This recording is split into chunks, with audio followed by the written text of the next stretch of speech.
خوشی منائی گئی اور ہر جگہ یہی تذکرہ ہونے لگا۔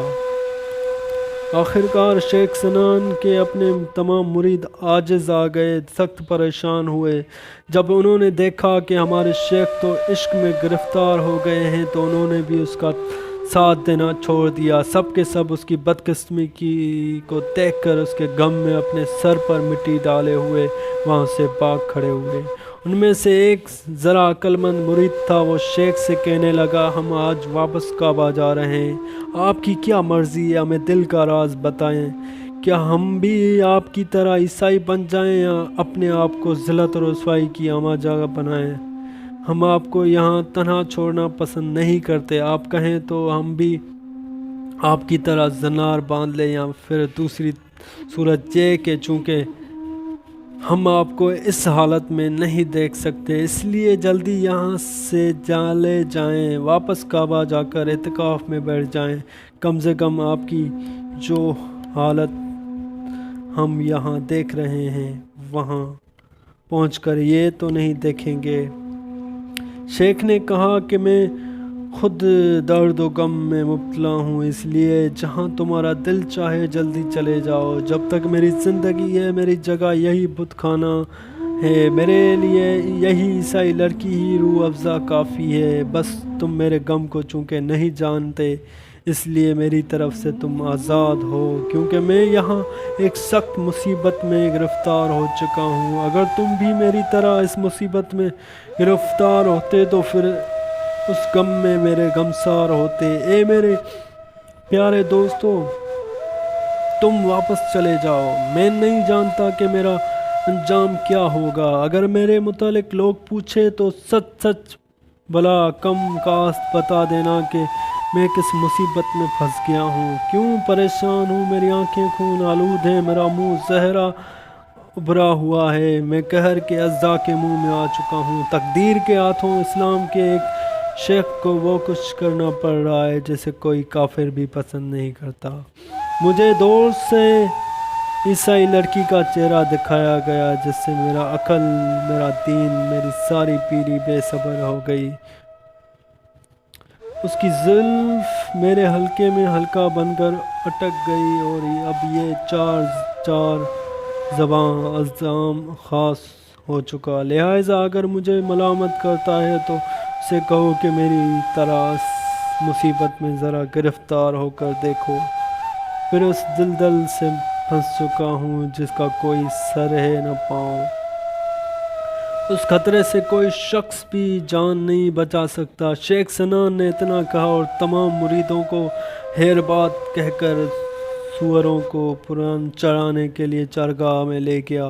تمام مرید اس کے غم سن کر رو پڑے، کبھی مرنے لگتے کبھی رونے لگتے، آخرکار وہ سب کعبہ کی طرف چل پڑے، حالانکہ ان کی جان جل رہی تھی، جسم پگھل رہا تھا۔ ان کا شیخ اکیلا روم کے ملک میں رہ گیا، جبکہ اس نے دین اسلام کو خیرباد کر دیا، عیسائیت کا مذہب اختیار کر لیا تھا۔ الغرض جب سب مرید حرم شریف میں پہنچے تو بالکل خاموش رہے اور اس راز کو تشت از بام کیا، سب شرم حیا سے حیران تھے اور سب ایک گوشہ تنہائی میں چھپے رہے کہ کسی کو کہیں تو کیا کہیں اور بتائیں تو کیا بتائیں۔ شیخ سنان کعبہ میں ایک یارغار تھا اور ان کا بہت ہی عقیدت مند، بہت ہی دور اندیش عقل مند تھا۔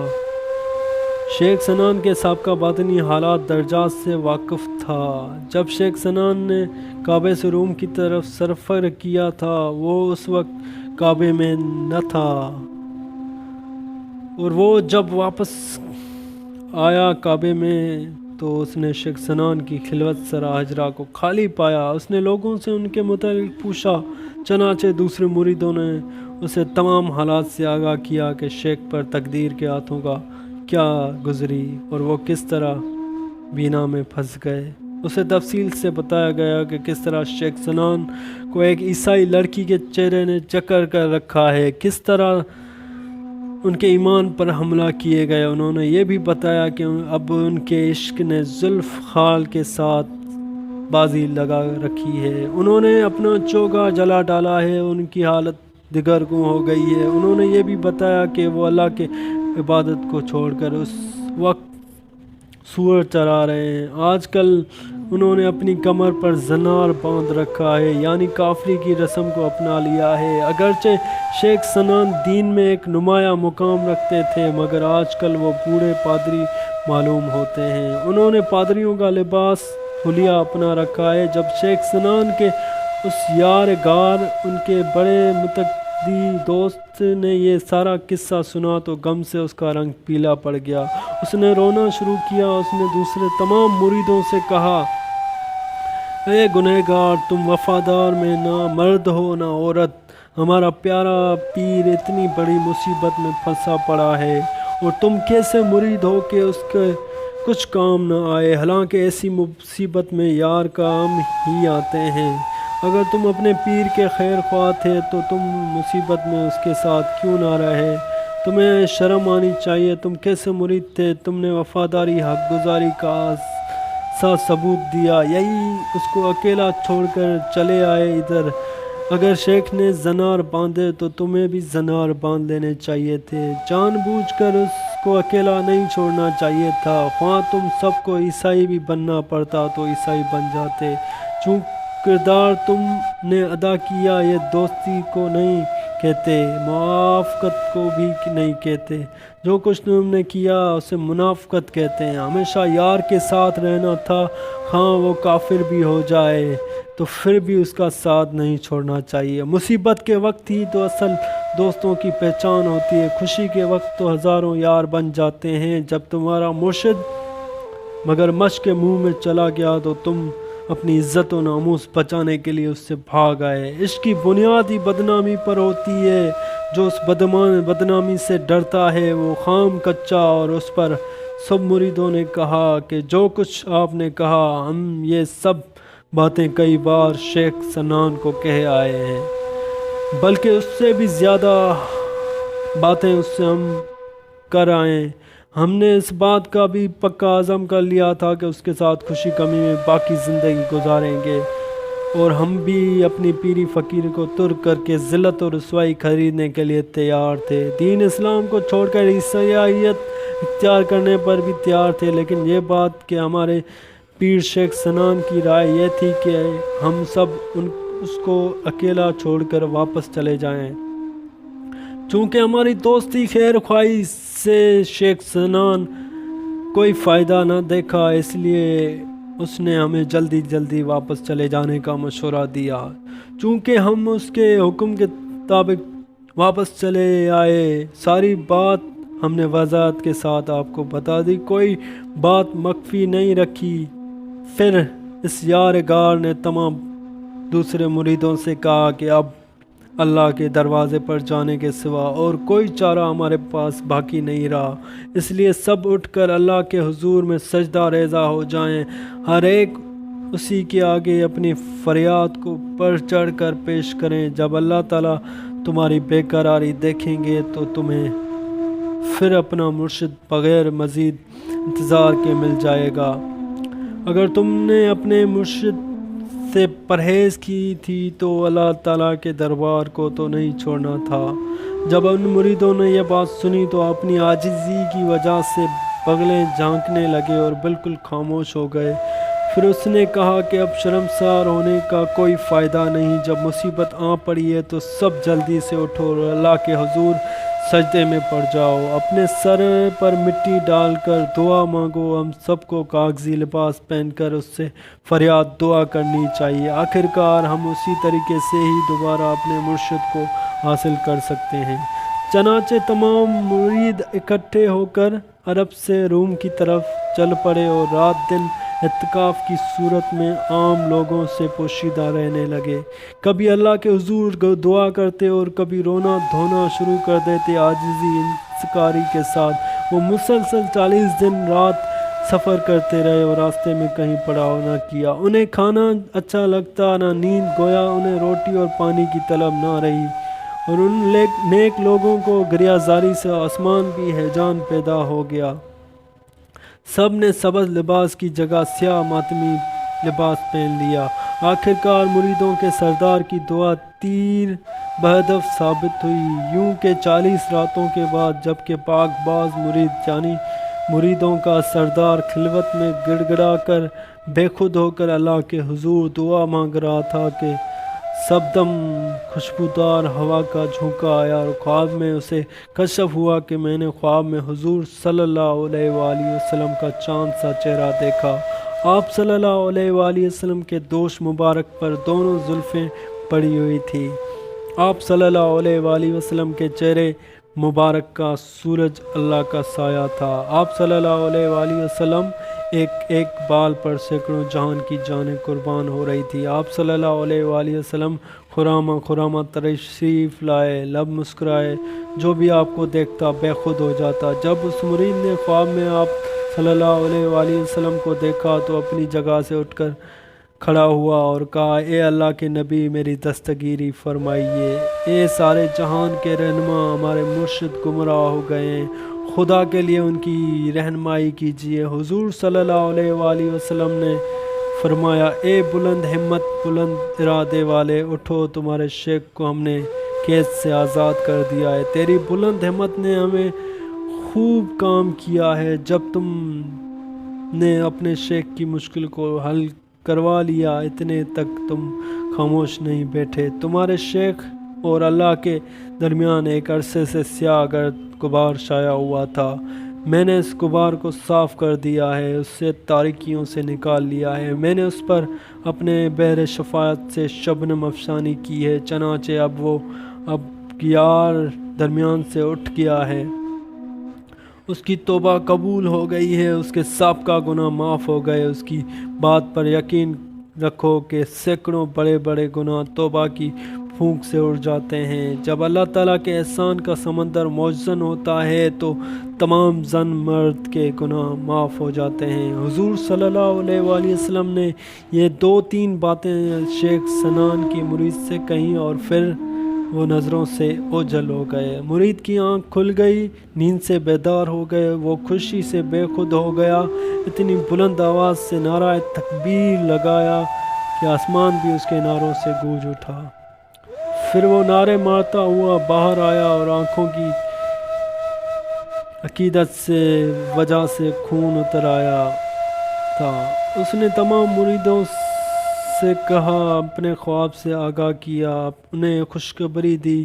پھر وہ شیخ سنان کے پاس روتے دھوتے گیا جو اس وقت سوروں کے پیر بنے ہوئے تھے۔ اس نے اپنے پیر کو دیکھا کہ وہ بیچارہ آگ کی طرح جل چکا تھا اور اس بے قراری کی حالت میں خوش نظر آ رہا تھا۔ اس نے دیکھا کہ اس کا وہ پیارا مرید بھی آ گیا ہے جو کعبے سے روانگی کے وقت موجود نہ تھا۔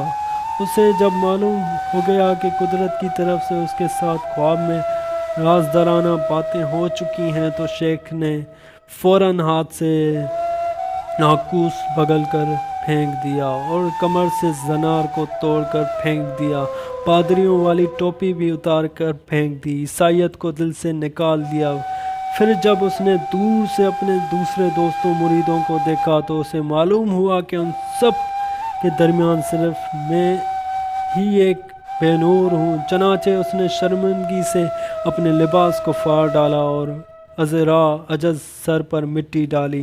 کبھی وہ آنکھوں سے بادل کی طرح خون آلود آنسو ٹپکانے لگتا، کبھی اپنی زندگی سے بیزار ہونے لگتا، کبھی اس کی آہ فریاد سے آسمان کا پردہ جلتا تھا، کبھی اسرت سے اس کے جسم کا خون جلنے لگتا تھا۔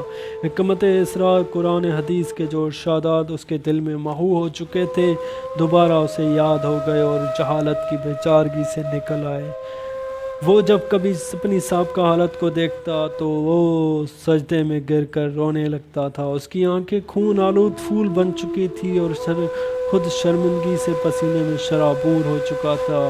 جب اس کے دوستوں نے اسے اس حالت میں دیکھا، وہ غم خوشی کی ملی جلی کیفیت میں مبتلا ہے، تو سب پریشان ہو کر اس کے پاس گئے اور شکرانے کے طور پر اپنی جان قربان کرنے لگے اور شیخ سے کہنے لگے، تو اب ایک بے پردہ راز بن چکا ہے، یعنی تیرے راز سے تمام پردے ہٹ جا چکے ہیں، تیرے سورج کے آگے جو بادل چھایا ہوا تھا وہ اب چھٹ چکا ہے۔ کفر گیا اور ایمان آیا، روم کی بت پرستی گئی اور خدا پرستی آ گئی۔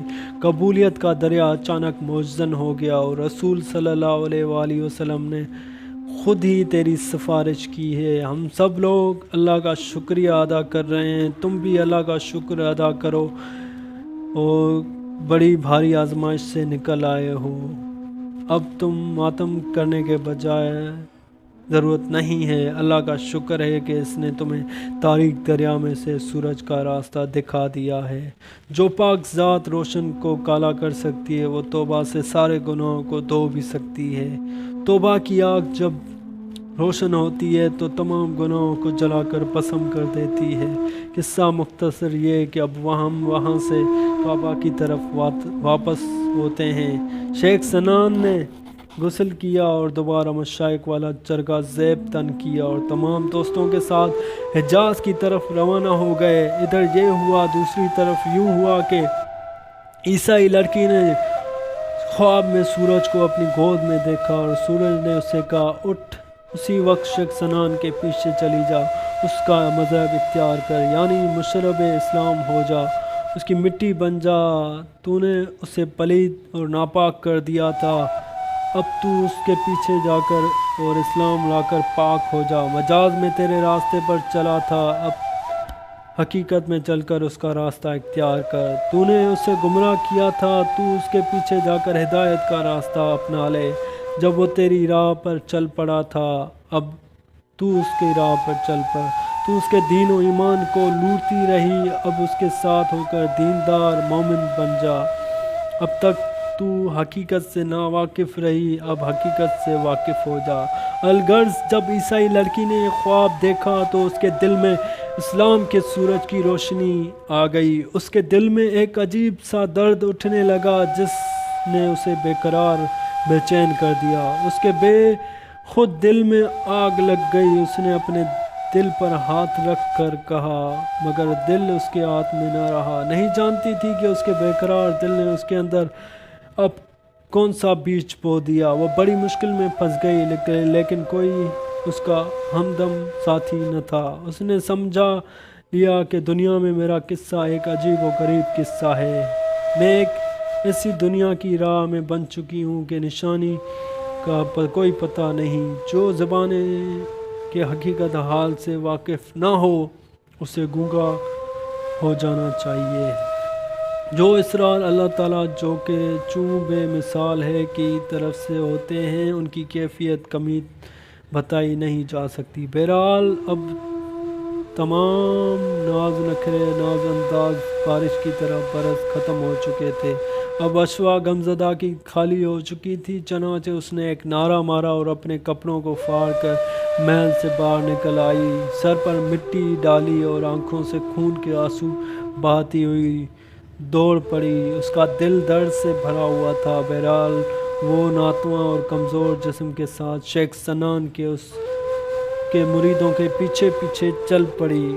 ابرِ بارہ کی طرح وہ پسینے میں لت پت ہو کر دوڑ رہی تھی، دل اس کے ہاتھ سے نکل چکا تھا۔ وہ شیخ سنان کے اس مریدوں کے پیچھے بھاگی جا رہی تھی، صحراؤں جنگلوں میں جا رہی تھی۔ اسے یہ بھی پتہ نہیں تھا کہ مجھے کون سے راستے سے گزرنا ہے۔ عاجزی پریشانی کی حالت میں بھی وہ روئے جا رہی تھی، اپنا چہرہ ذوق شوق میں زمین پر رگڑتے ہوئے چلی جا رہی تھی اور رو رو کر کہہ رہی تھی کہ اے کارساز خدا، میں ایک عورت ہوں، مجھے کسی راستے کا کام پتہ بھی نہیں ہے۔ اے اللہ، اگرچہ میں نے تیرے پیارے آدمی کو گمراہ کیا تھا، اب تو مجھے سزا نہ دے، میں اپنی لا علمی سے اب اسے گمراہ کرتی رہی۔ اے اللہ، اپنی قہاری کے سمندر کو اب جوش میں نہ آنے دے، میں نادانستہ طور پر گناہ کر بیٹھی ہوں، اب تو میری پردہ پوشی کر، میں جو کچھ گناہ کر بیٹھی ہوں اب تو مجھ مسکین کو اس کی سزا نہ دے۔ اب میں نے دین اسلام قبول کر لیا، لہٰذا بے دینی کی حالت میں میرے گناہوں کی سزا نہ دے۔ میں اب فور غم سے مرنے والی ہوں، میرا کوئی مددگار نہیں، میری قسمت میں اب عزت نہیں بلکہ خواری ہی خواری ہے، ذلت ہی ذلت ہے۔ بہرحال مریدوں نے شیخ سنان کو اطلاع دی کہ وہی عیسائی لڑکی عیسائیت کو چھوڑ کر ہمارے پیچھے پیچھے آ رہی ہے، اب وہ اسلام سے واقف ہو چکی ہے، ہمارے دین سے اس کا تعلق جڑ گیا ہے۔ انہوں نے شیخ سنان کو مزید کہا کہ اپنی پیاری محبوبہ کے پاس جا کر اس کی بات سنیں اور اس کے ہمدم ہمراز بن جائیں۔ شیخ نے یہ سن کر فوراً ہوا کی طرح پیچھے مڑے، اس کے مریدوں کو پھر فکر دامنگیر ہو گیا۔ سب مرید کہنے لگے، یا حضرت آپ کی وہ توبہ کہاں گئی، اس زمن میں ہماری تگ و دو کہاں گئی، آپ تو پھر عشق فرمانے لگے ہیں اور اپنی توبہ کو توڑنے لگے ہیں۔ بہرحال شیخ نے انہیں لڑکی کا سارا حال بتایا کہ اب وہ کسی غلط ارادے سے نہیں آئی بلکہ سچے دل سے اللہ کی عاشق بن کر آئی ہے۔ چنانچہ یہ بات سن کر تمام مرید حیران ہو کر رہ گئے۔ الغرض شیخ اور اس کے تمام مرید اس لڑکی کے پاس پہنچے تو دیکھا کہ اس کا سونے جیسا چہرہ اب زرد پڑ چکا ہے، اس کے چمکیلے بال مٹی سے گرد آلود ہو چکے ہیں، ننگے پاؤں تھی اور اس کا لباس پھٹا ہوا تھا، ایک لاش کی طرح زمین پر گر پڑی تھی۔ جب اس محبوب نے اپنے عاشق سنان کو دیکھا تو اس زخمی دل محبوبہ غشی آ گئی، وہ بیچاری غش کھا کر گر پڑی تھی۔ تو شیخ نے اس کے چہرے پر اپنی آنکھوں سے پانی جھڑکا، یعنی شیخ کے آنسو بھی نکل آئے، اور پھر جب ہوش میں آ کر اس محبوبہ نے شیخ کو دوبارہ دیکھا تو موسم بہار کے بادلوں کی طرح آنسو بہانے لگی، شیخ کی محبت اور وفا کی آنکھوں کے سامنے پھرنے لگی۔ وہ اس کے پاؤں پڑ گئی اور کہنے لگی کہ شرم کے مارے اب میری جان جلنے لگی ہے، اب میں مزید پردے میں رہ کر جلنے کی تاب نہیں رکھتی، پردے کو ہٹاؤ تاکہ میرا دل بھی اسلام کے نور سے منور ہو جائے، مہربانی کر کے مجھے بھی مشرف اسلام کرو تاکہ میں صحیح راستے پر آ جاؤں۔ شیخ نے اس سے مشرف اسلام کیا اور تمام دوستوں میں ایک ولولہ جوش خروش پیدا ہو گیا، حتیٰ کہ لڑکی کو ولایت مل گئی تو بطور شکر کہ ہر آنسو کی جھڑی لگ گئی۔ آخرکار جب وہ محبوبہ اللہ کی پیاری بندی ہو گئی، اس نے اپنے آگاہ دل میں ایمان کی لذت حلاوت کو چکھ لیا، اس کا دل ایمان کی لذت سے بے قرار ہو گیا، اس میں عشق حقیقی کا غم امڈ کر آ گیا، کوئی اس کا غمسار نہ تھا۔ کہنے لگی، اے شیخ میری طاقت اب ختم ہو گئی ہے، اس لیے اب اللہ کی جدائی برداشت نہیں کر سکتی، لہٰذا میں اب دنیا کے در سے سر سے رخصت ہو رہی ہوں۔ اے شیخ سنان الوداع، خدا حافظ، اب میری باتیں ختم ہو چکی، میں عاجز ہوں، میری گستاخیاں معاف کر دینا، اگلے جہان میں میرے ساتھ جھگڑا نہ کرنا۔ اس چاند جیسی محبوبہ نے اتنا کہا اور اپنی جان کو جانے آفری کے حوالے کر دیا، اس کی آدھی جان کو جو باقی تھی اس نے اپنے محبوب حقیقی پر قربان کر دیا۔ اب اس کا سورج جیسا چہرہ بادلوں میں چھپ کر اس کی روح قفس انصری سے پرواز کر گئی۔ صد افسوس افسوس، وہ مجاز کے دریا کا ایک قطرہ تھی جو حقیقت کے سمندر میں جا مل گئی۔ عشق کے راستے میں اس قسم کی منزلیں آتی ہیں، لیکن ان کو وہی جانتا ہے جو عشق سے آگاہ ہوتا ہے۔ اس راستے میں ہر قسم کی باتیں سننی پڑتی ہیں، کبھی رحمت، کبھی ناامیدی، کبھی قریب اور کبھی امن امان، سب کچھ ممکن ہوتا ہے، نفس اور ان رازوں کو نہیں سن سکتا، بدقسمت آدمی ان رازوں کی گیند کے آگے نہیں جان سکتا۔ میری ان باتوں کو دل کے کانوں سے سننا چاہیے اور ظاہری کانوں سے جن کا خمیر آب گل سے ہے سننا نہیں چاہیے۔ ہر لمحہ نفس کے ساتھ دل کی جنگ اور زاروں پر جاری ہے، ماتحت سخت ہے، اس لیے دل کھول کر نوحہ کرو۔ اسی کے ساتھ آج کی ہماری اختتام پر پہنچی، امید ہے آپ کو پسند آئی ہوگی، اور ہمارے چینل کو لائک سبسکرائب ضرور کریں تاکہ ہم آپ کے لیے اچھی اچھی ویڈیو بناتے رہیں۔ اگر کوئی رائے ہو تو کومنٹ کر دیں اور بیل آئیکن کے بٹن کو بھی ضرور دبائیں۔ اس کے ساتھ اللہ آپ کا حامی و ناصر ہو، فی امان اللہ، خدا حافظ۔